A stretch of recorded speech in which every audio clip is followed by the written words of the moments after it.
The morning mist clung to the forest floor like a ghostly blanket as Sarah Mitchell made her way through the dense woodland. Her worn leather boots crunched softly against the fallen leaves, each step taking her further from the small frontier settlement she called home.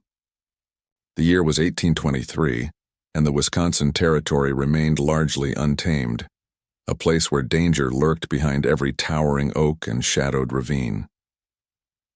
Sarah had ventured out before dawn to gather medicinal herbs for her father's trading post. 19. She possessed an unusual knowledge of forest remedies taught by her late mother, who had learned from friendly native women years before. The morning air was crisp and clean, filled with the earthy scent of moss and wildflowers. She moved with quiet confidence through the familiar terrain, her woven basket already half filled with valuable plants. The sound reached her ears like a wounded animal's cry, low and pained. Sarah froze, her heart hammering against her ribs. Living on the frontier had taught her to be cautious of unexpected sounds. They often meant trouble, sometimes deadly trouble. But something about this particular sound tugged at her conscience. It wasn't the growl of a bear or the snarl of a wolf. It was distinctly human.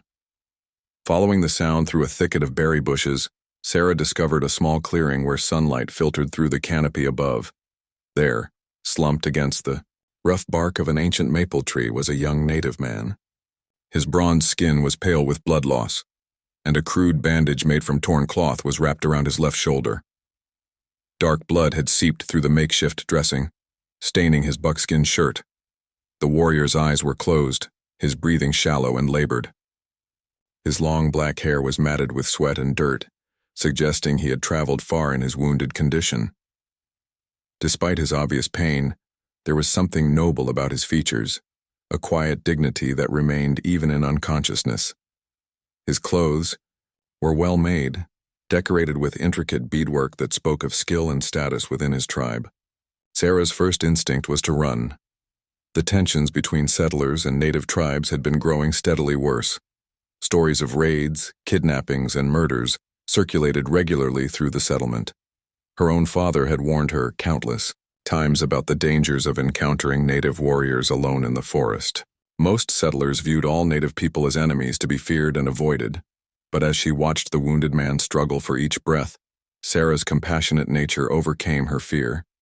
She had been raised to help those in need, regardless of who they were. Her mother's voice echoed in her memory, reminding her that suffering knew no boundaries of race or tribe. The young man was clearly dying, and she possessed the knowledge and supplies to help him. Slowly, carefully, Sarah approached the unconscious warrior. She knelt beside him, noting the fever that radiated from his skin.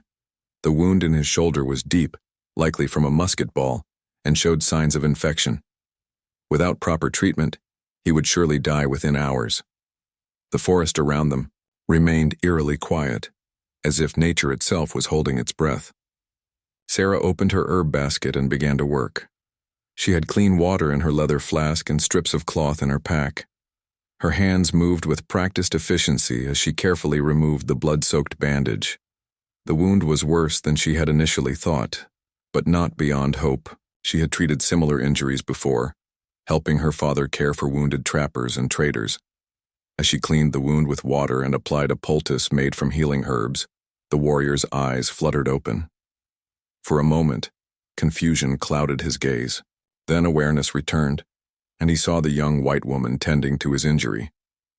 His hand instinctively moved toward the knife at his belt, but weakness prevented any aggressive action. Sarah met his eyes without flinching, her voice soft but steady as she spoke. She told him in simple words that she was trying to help, that she meant no harm. Though she didn't speak his language, her tone and actions conveyed her peaceful intentions. The warrior studied her face intently, searching for signs of deception or threat. Gradually, the tension in his muscles relaxed. Perhaps it was the fever, or perhaps he recognized genuine compassion when he saw it. Whatever the reason, he allowed Sarah to continue her ministrations. She worked in silence, applying fresh bandages, and giving him small sips of water mixed with healing herbs. The sun climbed higher in the sky as Sarah tended to her unexpected patient. She knew she should return home soon, or her father would send search parties looking for her. But she also knew that moving the wounded man too quickly could kill him. He needed time to rest and regain some strength before any attempt at relocation. As the morning progressed, the warrior drifted in and out of consciousness. During his lucid moments, he watched Sarah with curious intensity. Here was a white woman, alone and vulnerable in the forest, yet she had chosen to help rather than flee. Such behavior contradicted everything he had been told about the pale-skinned invaders who had been steadily encroaching on his people's ancestral lands. Sarah found herself equally intrigued by her patient. Up close, away from the fearful stories and prejudiced warnings, she saw not a savage warrior but a young man in pain. His eyes held intelligence and depth, and despite his weakened condition, she sensed a strength of character that commanded respect. This chance encounter was challenging everything she thought she knew about the relationship between her people and his. When noon approached, Sarah knew she had to make a difficult decision. The warrior was stable for now, but he needed continued care to survive. Taking him back to the settlement was impossible. The mere sight of a native man would cause panic and likely violence, but leaving him alone in the forest would mean certain death. The sound of approaching footsteps through the underbrush interrupted her thoughts. Sarah's blood turned to ice as she realized they were no longer alone in the clearing. The warrior's eyes snapped open, alert despite his fever. Both of them understood that discovery now could mean disaster for them both, but for very different reasons. The footsteps belonged to 3 men from Sarah's settlement, their heavy boots crushing twigs and disturbing the forest's natural harmony. Sarah recognized the voices immediately. Tom Bradley, the blacksmith's son, along with his 2 companions, Jake Morrison and Will Peters.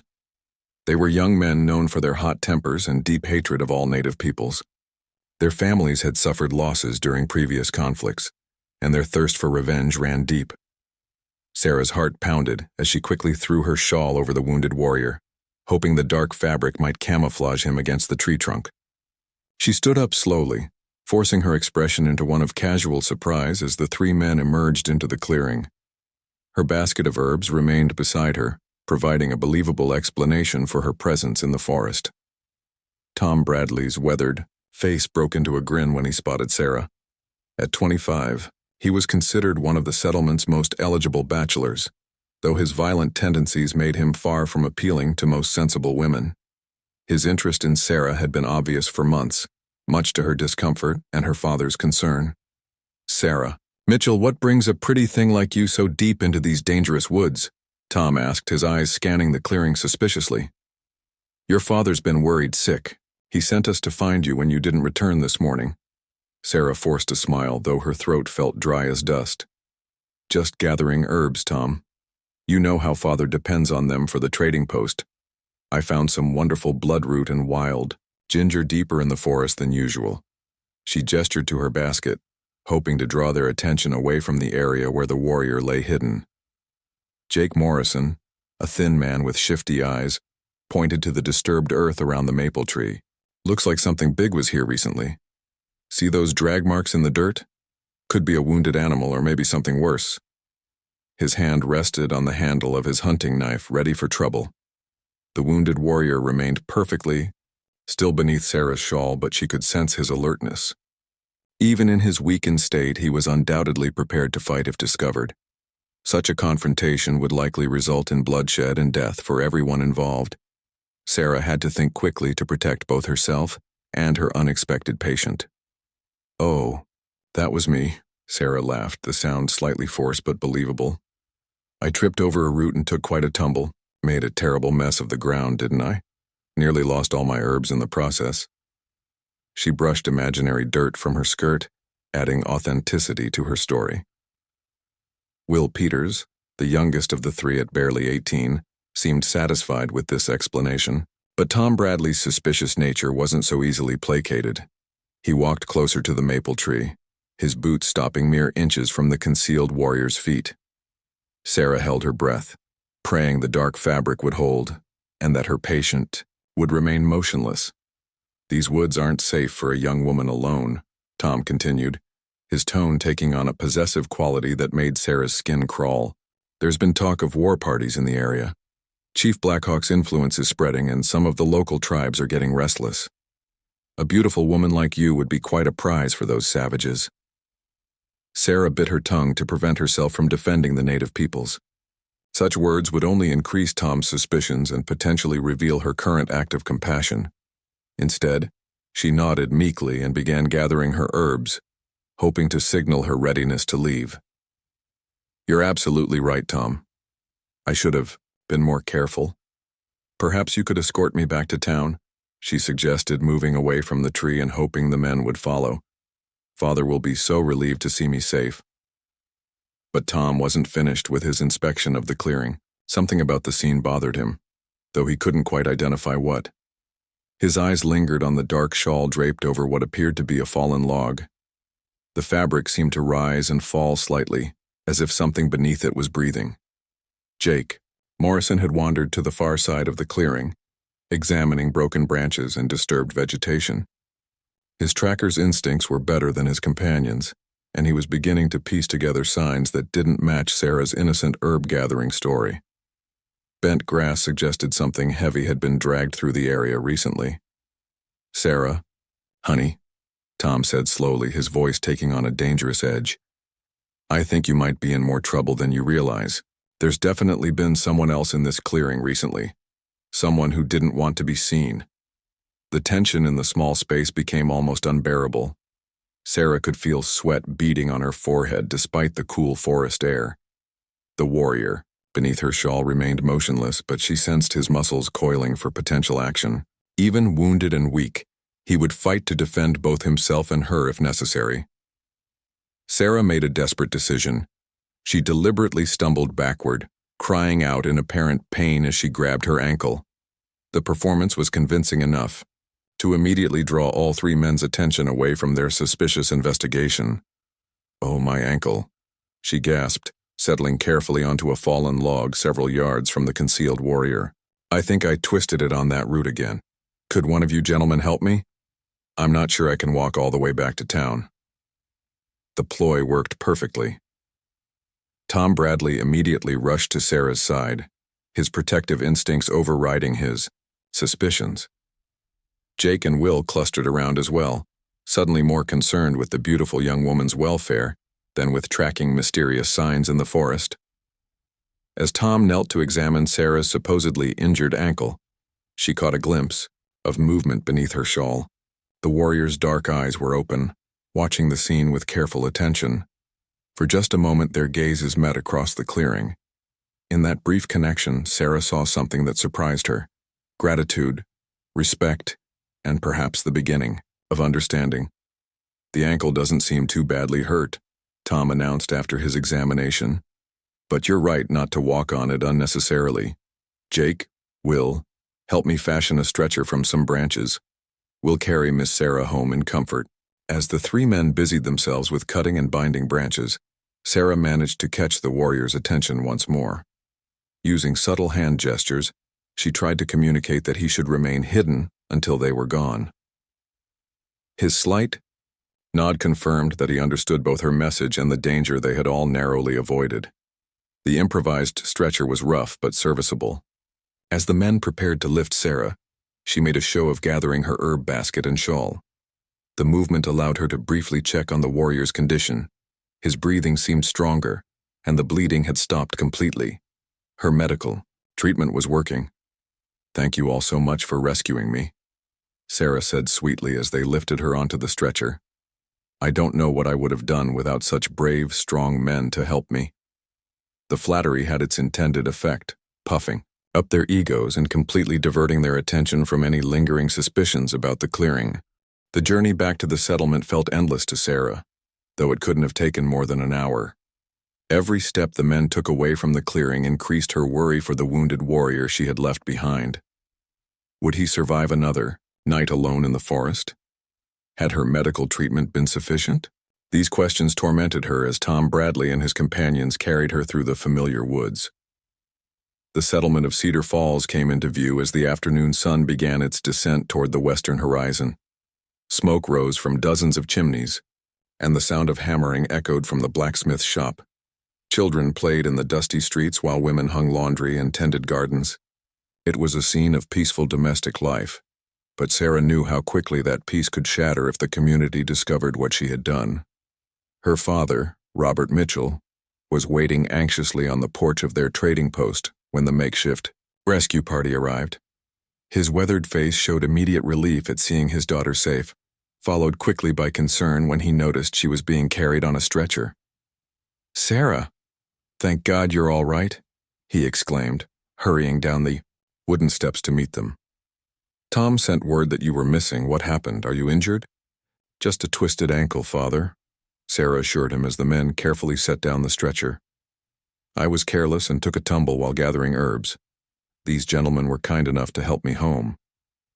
She accepted her father's help in standing, putting on a convincing show of favoring her supposedly injured foot. Tom Bradley basked in Robert Mitchell's grateful thanks, clearly hoping his heroic rescue would improve his standing with both father and daughter. "Just glad we could help, Mr. Mitchell. These woods are getting more dangerous every day. Sarah really shouldn't be wandering alone anymore, especially not so far from town." Robert nodded gravely, his expression troubled. As one of the settlement's founding families, the Mitchells had generally maintained peaceful relations with the local native tribes through fair trading practices. But recent tensions had made even Robert more cautious about venturing into the wilderness. "Tom's right, Sarah. I've been hearing disturbing reports from other settlements. There's talk of war councils and young warriors eager to prove themselves. Perhaps it's time you limited your herb gathering to the areas closer to town." Sarah forced herself to nod in agreement, though her thoughts remained with the wounded man she had left in the forest. "Of course, Father. I don't want to cause you worry." She glanced meaningfully at the basket of herbs she still carried. "But I did find some excellent bloodroot today, the kind that Mrs. Henderson needs for her rheumatism." After Tom and his companions finally departed, full of their own importance and basking in the community's praise, Sarah found herself alone with her father in their small living quarters above the trading post. The familiar space felt confining after her morning in the open forest, and her mind kept drifting to the clearing where she had left the wounded warrior. That evening, as Sarah helped her father prepare supper, she found herself studying his face carefully. Robert Mitchell was known throughout the settlement as a fair and honorable man. He had always treated native customers with respect and dignity, unlike many traders who cheated them or refused to deal with them entirely. But would his fairness extend to helping a wounded warrior who might be considered an enemy? "Father," Sarah began carefully, testing the waters, "what do you think will happen if the tensions with the tribes continue to grow? Do you think war is inevitable?"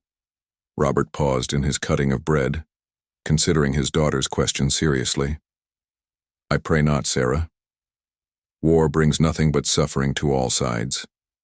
The native peoples have legitimate grievances against settlers, who break treaties and steal land, but many of our neighbors have also suffered losses and seek revenge. It's a cycle that feeds on itself." "But surely not all conflicts need to end in violence," Sarah pressed. "Haven't there been times when understanding and compassion prevented bloodshed?" Her father's eyes softened as he looked at his daughter. "You have your mother's gentle heart, Sarah. She always believed that individuals could build bridges between communities, even when their leaders failed them. It's a beautiful ideal, though not always practical in our harsh world."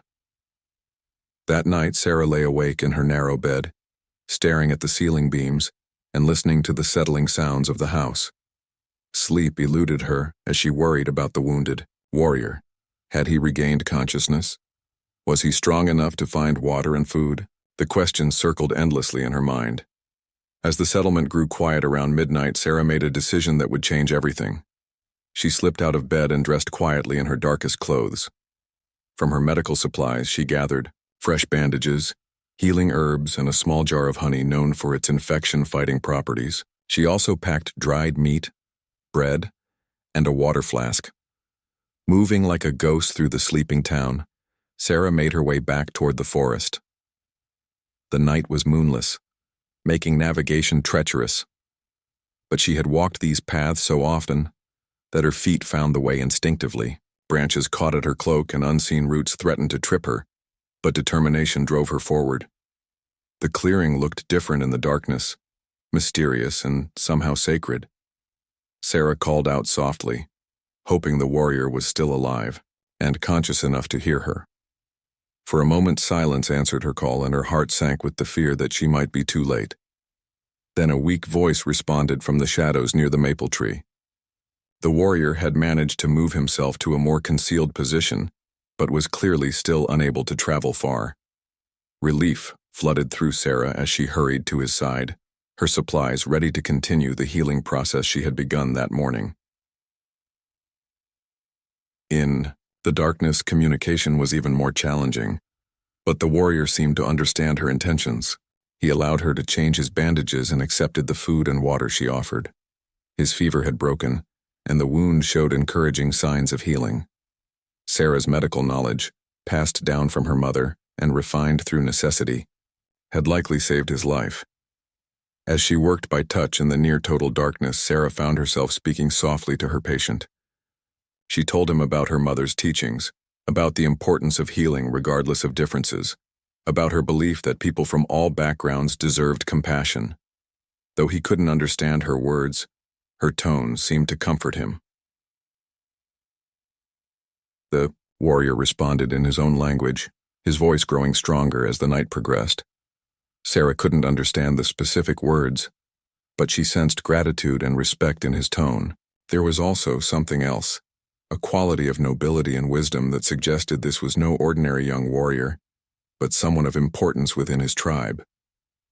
As dawn approached, Sarah knew she had to return to the settlement before her absence was discovered. But she had established something precious in that forest clearing, a connection that transcended the barriers of language, culture, and the growing hostilities between their peoples. Before leaving, she managed to communicate through gestures that she would return the following night with more supplies. The warrior's nod of understanding and the slight smile that crossed his features told her that he too recognized the significance of what was happening between them. They were two individuals from warring cultures who had found common ground in the simple act of human compassion. For the next week, Sarah maintained her dangerous double life with growing skill and determination. During the day, she played the role of a dutiful daughter, helping her father in the trading post and maintaining the fiction of her twisted ankle. At night, she became something far more dangerous in the eyes of her community, a bridge between two worlds that seemed destined for war. Each midnight journey to the forest clearing revealed the warrior's steady improvement. On the third night, she learned his name through patient gesture and repetition. He called himself Ayana, which she later discovered meant eternal blossom in his language. The name seemed fitting for someone who had bloomed back to life under her care. Ayana proved to be an eager student of English, just as Sarah found herself picking up words and phrases in his native tongue. Their conversations, initially limited to basic needs and medical instructions, gradually expanded to include stories, dreams, and the growing understanding that they were both caught in circumstances far larger than themselves. On the fifth night, Ayana was strong enough to sit upright without assistance and to share more of his story. Through a mixture of broken English and elaborate gestures, he explained that he was not merely a warrior, but a peace negotiator from his tribe. He had been traveling to meet with other tribal leaders when he was shot by overzealous settlers, who fired first and asked questions later.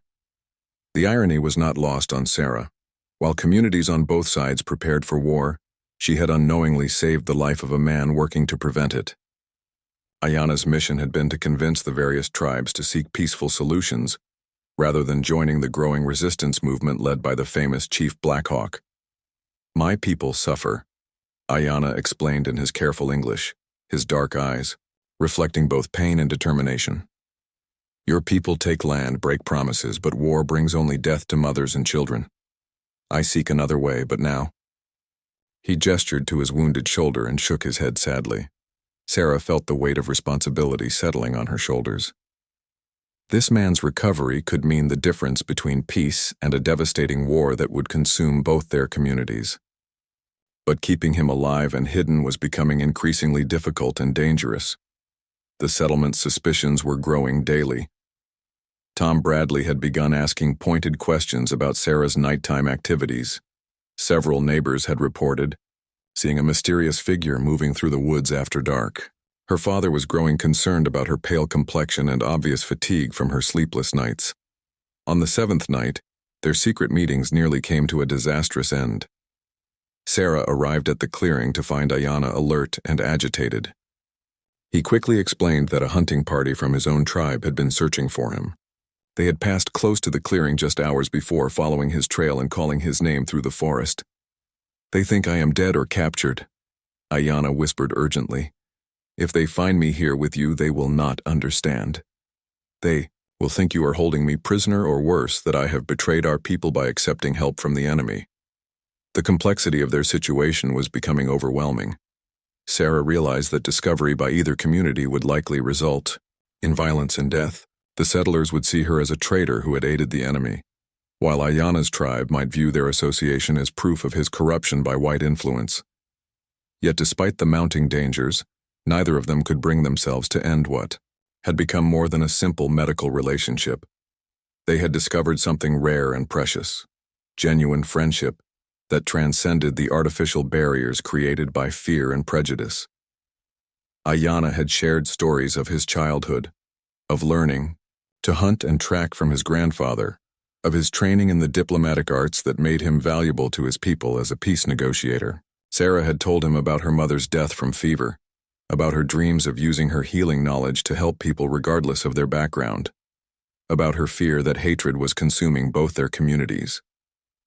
As they sat together in the moonlit clearing on that 7th night, both of them understood that their time together was running out.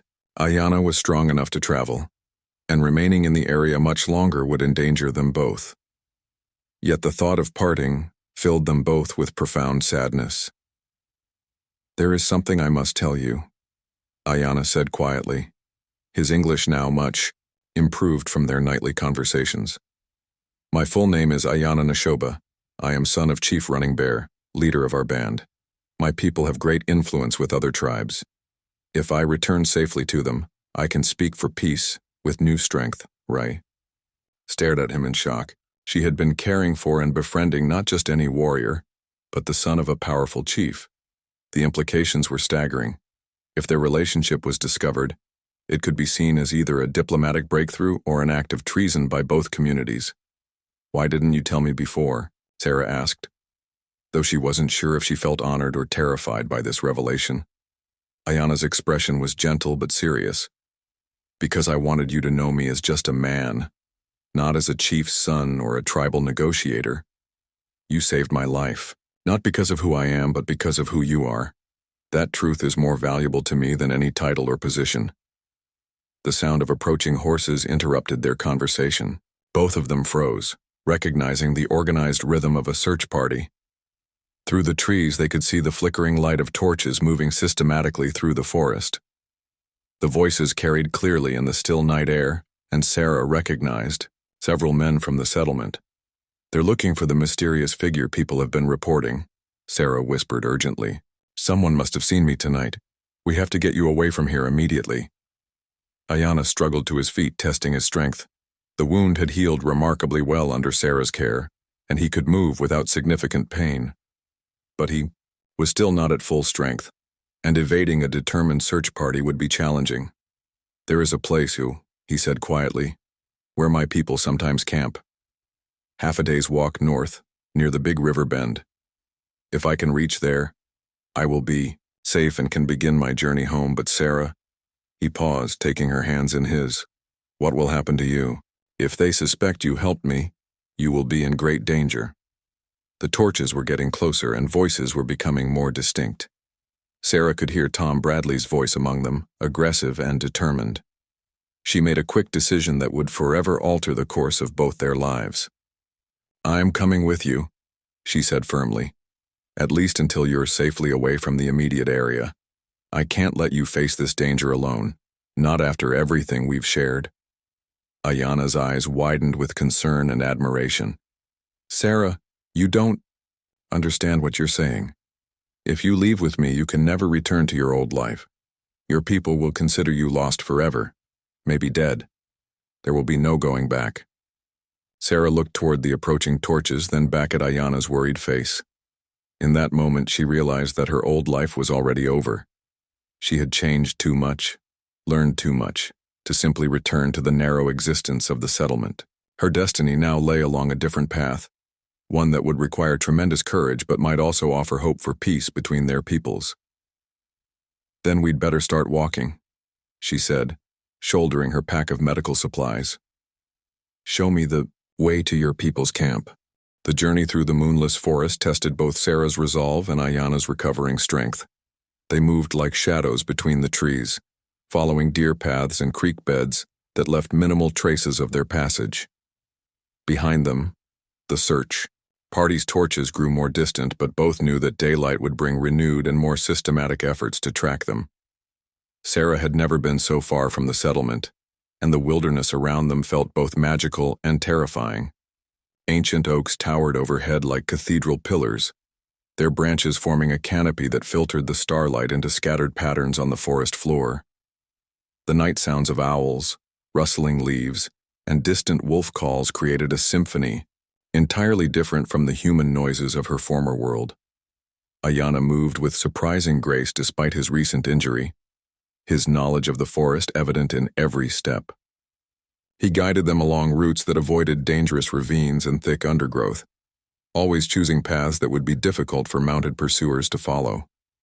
His connection to this wild land was so natural that Sarah began to understand why his people fought so desperately to preserve it.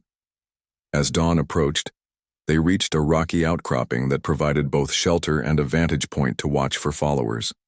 Sarah was exhausted from the night's exertions, but Ayana seemed energized by their progress toward his people's territory. The morning light revealed details of the landscape that had been hidden in darkness, including signs that they were, indeed, approaching an area frequently used by native tribes. "We rest here until tonight," Ayana decided, examining their surroundings carefully. "In daylight, we would be too easily spotted. My shoulder is strong enough for travel, thanks to your healing skills, but we must be smart about how we move," Sarah settled gratefully onto a bed of soft pine needles, her body aching from the unfamiliar exertion of night travel. As she rested, she found herself thinking about her father and the worry he must be experiencing.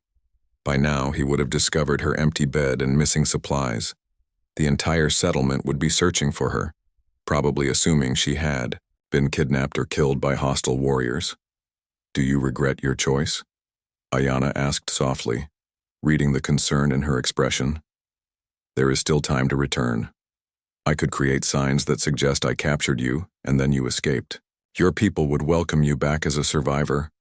Sarah considered the offer seriously, but only for a moment. "No," she said firmly. "What we've started here is too important to abandon. If you truly believe we can work toward peace between our peoples, then I want to be part of that effort. Besides," she added with a slight smile, "someone needs to make sure you don't reopen that shoulder wound." Their conversation was interrupted by the sound of horses approaching from the direction they had traveled. Through gaps in the rocks, they could see a search party of 8 men, including Tom Bradley and several of the settlement's best trackers. The men were following their trail with determined efficiency, examining broken twigs and disturbed earth.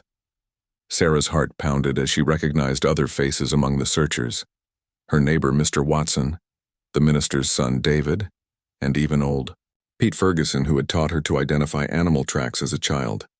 These weren't just random volunteers, they were people who cared about her safety and were risking their own lives to find her. "They're tracking us better than I expected," Ayana whispered, respect evident in his voice despite the danger. "Your people are skilled hunters. We may not be able to avoid them much longer." The search party paused directly below their hiding place, and Sarah could hear every word of their conversation. Tom Bradley's voice carried clearly in the morning air, filled with anger and determination. "The tracks are fresh, maybe 3 hours old. A man and a woman traveling together and trying to hide their trail. That savage has got our Sarah boys. We need to catch up to them before—" He didn't finish the sentence, but his implications were clear and terrifying. Sarah felt sick listening to their assumptions and threats. These men she had known all her life were prepared to kill Ayana without question, believing they were rescuing her from a terrible fate. The irony was heartbreaking. In their desire to save her, they might destroy the very thing she was trying to create. David Patterson, the minister's son, dismounted to examine the tracks more closely. His voice was calmer than Tom's, but equally determined. The woman's track suggests she's not being forced. See how her feet are placed? She's choosing her own path, not stumbling or being dragged. Either she's cooperating with her captor or— He paused, perhaps not wanting to voice a more disturbing possibility. Or what? Tom demanded aggressively. Or she's helping him willingly, David finished quietly, the spacing of their steps, the way they moved together. It doesn't look like a kidnapping, Tom. It looks like they're traveling as partners. The suggestion ignited Tom's already volatile temper. That's impossible.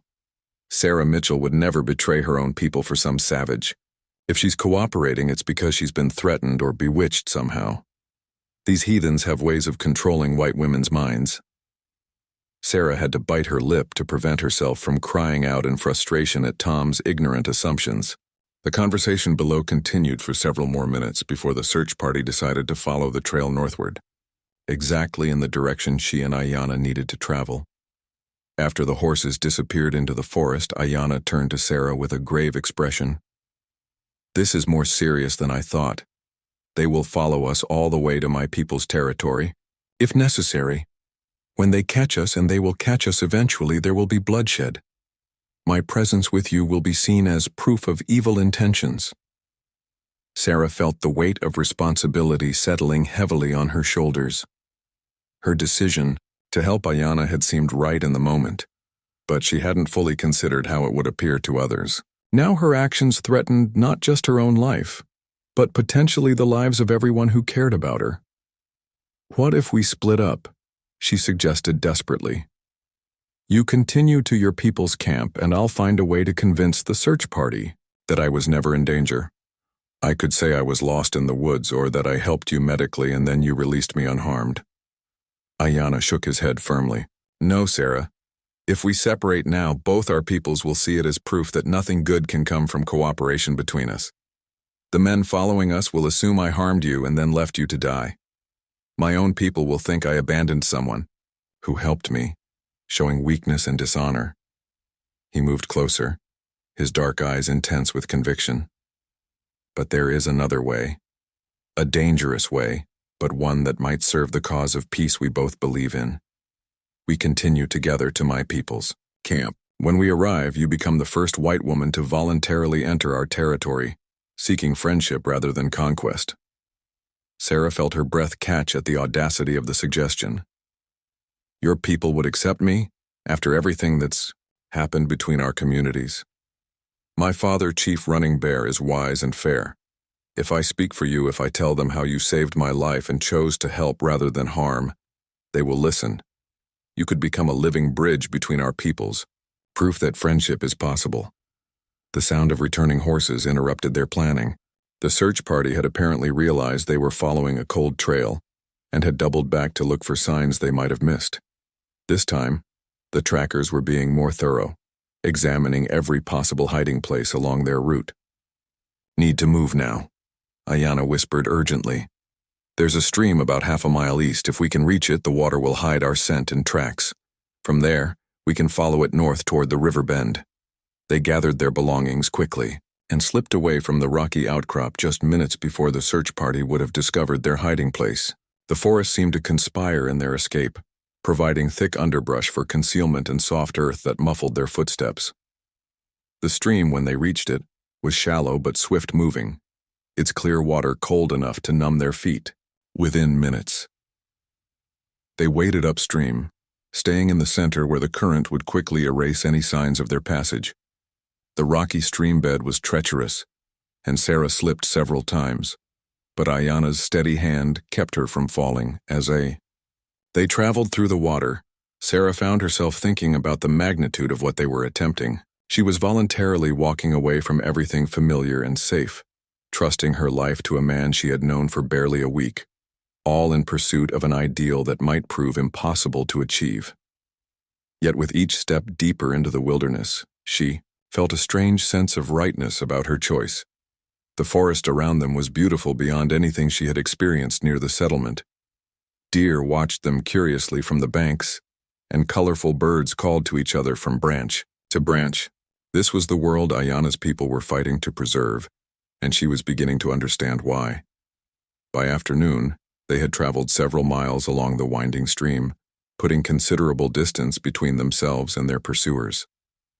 The water eventually led them to a broader river that Ayana recognized as one of the landmarks near his people's traditional camping grounds. The descent toward the native camp felt like walking into a dream. Sarah had never imagined she would see such a sight, a thriving community that existed in perfect harmony with the natural world around it.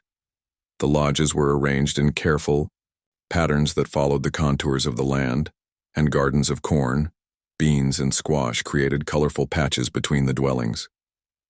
As they approached the edge of the village, curious eyes began to notice them. Children playing by the river stopped their games to stare at the unusual sight of Ayana, returning with a white woman. Adults emerged from their lodges, and Sarah could feel the weight of dozens of gazes examining her with mixtures of surprise, suspicion, and intense curiosity. Ayana walked beside her with quiet dignity, his presence providing some protection from the more hostile stares. He spoke softly in his native language to several people they passed, and Sarah caught her own name mentioned repeatedly. Word of their arrival spread quickly through the camp, and soon a small crowd was following them toward the largest lodge at the center of the village. An elderly man emerged from this central lodge, his bearing immediately marking him as someone of great importance. His hair was silver white, braided with feathers and beads that caught the firelight. Despite his age, he moved with the grace and strength of a much younger man. Sarah knew immediately that this must be Chief Running Bear, Ayana's father. The chief's dark eyes studied Sarah intently as Ayana approached and spoke to him in rapid, urgent phrases. Sarah couldn't understand the words, but she could see the surprise and concern that crossed the older man's weathered features. Several times his gaze returned to her, as if trying to solve a puzzle that didn't fit any of his previous experience. Other tribal leaders gathered around them, their voices rising and falling in animated discussion. Sarah stood quietly, trying to project calm dignity despite her nervousness. She understood that her fate, and possibly the fate of both their peoples, was being decided in this circle of influential men and women.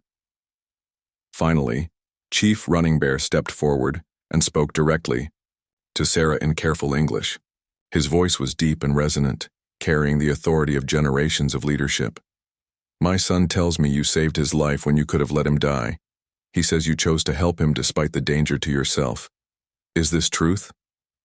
Sarah met the chief's penetrating gaze steadily. "Yes, it is true. I found Ayana wounded in the forest. I couldn't walk away from someone in need of help, regardless of who he was or what people might think." The chief nodded slowly, considering her words. "And now you come to our camp freely, knowing that your own people search for you with weapons and anger. Why do you take such a risk?" Sarah took a deep breath, knowing that her answer might determine everything. "Because I believe that understanding between our peoples is possible. Ayana told me he was working for peace before he was wounded. I want to be part of that effort, to prove that friendship can exist where others see only enemies." A murmur ran through the gathered crowd at her words. Some voices sounded approving, others skeptical or concerned. Chief Running Bear raised his hand for silence, then continued his questioning. "You know that by coming here you can never return to your old life? Your people will consider you lost, perhaps dead. You will become one of us or you will become nothing. Do you understand this choice?" Sarah felt tears prick her eyes as she thought of her father and the worry he must be experiencing. But her voice remained steady as she answered, "I understand. It's a hard choice, but I believe it's the right one. If my presence here can help prevent a war that would destroy families on both sides, then the sacrifice is worthwhile." The chief studied her for a long moment, then turned to address his people in their native language. Sarah caught fragments of the discussion that followed, recognizing words that Ayana had taught her during their forest conversations. The debate was intense but respectful, with various tribal members offering their opinions about this unprecedented situation. Finally, an elderly woman stepped forward from the crowd. Her hair was white as snow, but her eyes sparkled with intelligence and warmth. She spoke to Chief Running Bear briefly, then approached Sarah directly. "I am Grandmother Willow," she said in surprisingly good English. "I have lived many seasons and seen much change. Your coming here shows great courage. But courage alone is not enough. You must prove that your heart truly seeks peace, not just your words." Sarah nodded respectfully. "Tell me what I must do to prove myself. I'm willing to learn your ways and earn my place here." Grandmother Willow smiled for the first time since the conversation began. "We will see. Tomorrow you will help with the harvest. You will work beside our women, share our food, and sleep in our lodges. If you can find happiness in our simple life, then perhaps you truly belong here." The formal welcome ceremony was unlike anything Sarah had ever experienced. She was presented with traditional clothes made from soft deerskin, decorated with intricate beadwork that told stories of the tribe's history. The women of the village helped her change from her torn and dirty settler's dress into these beautiful garments, their gentle hands braiding feathers and shells into her hair. That evening, the entire tribe gathered around a great fire in the center of the village. Sarah sat beside Ayanna and his family, still somewhat overwhelmed by the magnitude of what she had done. The warmth and acceptance she felt from many of the tribal members was genuine, though she could sense that others remained wary of her presence. Chief Running Bear stood to address the gathering, his voice carrying clearly across the assembled crowd. Though he spoke primarily in his native language, he occasionally translated key phrases into English for Sarah's benefit. He told the story of his son's rescue, of Sarah's courage in helping him, and of her decision to leave her old life behind, in pursuit of peace. "This woman has shown us that not all white people seek only to take from us," the chief declared. "She has given freely of her healing knowledge and her compassion. Now she offers to build a bridge between our worlds. We will watch, we will learn, and we will decide if such a bridge can be strong enough to bear the weight of our hopes." As the formal speeches ended, the evening transformed into a celebration of music and storytelling. Sarah found herself drawn into conversations with tribal members eager to practice their English and learn about life in the white settlements. She shared stories of her mother's healing knowledge and her father's fair trading practices, while learning about the tribe's rich traditions and deep connection to the land. Late in the evening, as the fire burned low and most people began retiring to their lodges, Ayanna approached Sarah with a serious expression. "There is something you should know," he said quietly. "Runners brought news today from other camps.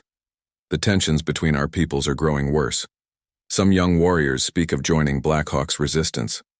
Others want to attack isolated settlements as revenge for recent killings. Your disappearance has made things more difficult." Sarah felt her heart sink. "How so?"